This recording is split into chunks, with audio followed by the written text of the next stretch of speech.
25 years ago, 70% of Americans said patriotism was an important part of who we are as a country. Since then, the percentage has fallen sharply. Now only 38% say patriotism is important to them. Why the steep decline?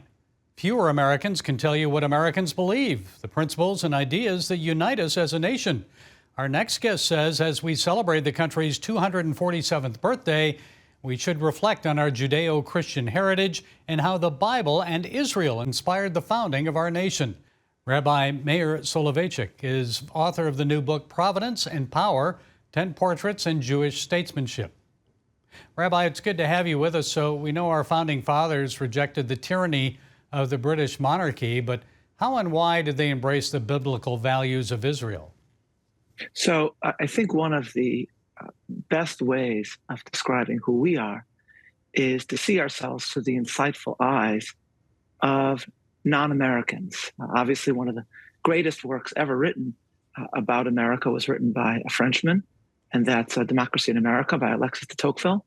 But another insightful work was composed by a dear departed friend of mine, Rabbi Jonathan Sacks, former chief rabbi of the United Kingdom.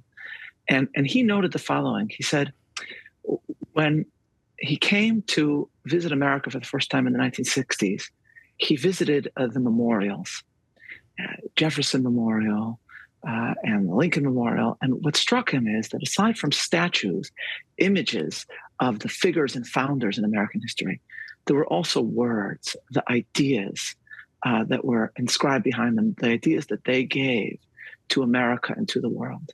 And what he said is that London has nothing like this. England had a class and tradition-based society. There was no need to explain what it believed, because if you didn't know about it, you didn't belong. Whereas America, he said, was inspired by the Bible to be a covenantal society.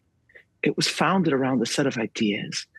And this is where the Bible comes in so profoundly, because as Rabbi Sacks put it, he said, Israel, ancient and modern, and America are the only cases in history of a country being founded in dedication to an idea. And that's why the founders looked first and foremost to the story of biblical Israel. And you highlight 10 leaders, statesmen who you feel best exemplified Jewish leadership, from King David and Queen Esther to David Ben-Gurion and Menachem Begin. So what admirable qualities did all of them share? So at the heart of biblical statesmanship is a certain sense that even as a man or woman who is reflecting greatness in leadership is truly achieving great things, what these leaders see is providence itself. I once asked a friend of mine, the great British historian Andrew Roberts, whether he could think of a great European statesman that was humble. And he didn't name any. Churchill believed in God, but as Andrew put it, in Churchill's theology, God's job was largely taking care of Winston Churchill. Whereas what's amazing about David is, at the moment of his greatest brilliance in statecraft or in military achievements, he always sees the hand of God.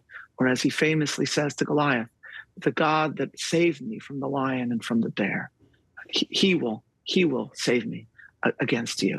Those of us familiar with the Torah, the Old Testament, and the history of the Jewish nation know that God brought judgment against the people when they took their eyes off of him, when they embraced other gods, they fell into sin. So what is the lesson for America today from the example of these 10 Jewish leaders?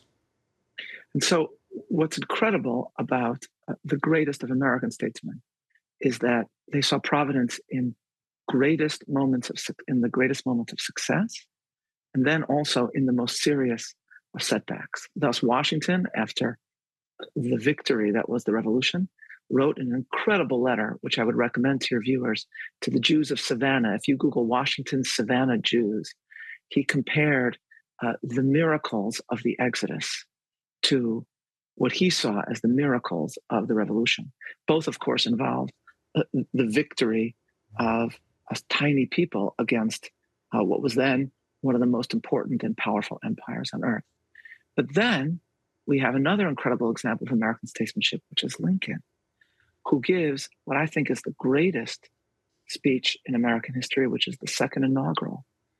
And there, yes, Lincoln is about to win the war, but what Lincoln doesn't do in this inaugural is revel in his victory. He doesn't get up there and say, as we might have expected someone today to say, USA, USA, USA. Rather, he says, this is the great losses that we have experienced throughout the country is God's judgment. What do you want people to learn from the book? Well, there's a few different lessons I would like us to learn from the book. One is to see what biblical statesmanship truly is. And you see that in great figures of faith like David and I believe of Menachem Begin. But you also see, and this is something I think your viewers will truly understand, how one of the other aspects of the story of the Jews is that even in moments where faith is not playing a central role, the mysterious story of the Jewish people it becomes the greatest source of faith itself. All right. The book is Providence and Power, 10 Portraits in Jewish Statesmanship. Rabbi Meir Soloveichik, thank you for sharing your time and insights. We appreciate it. God bless you. Thank you so much for having me.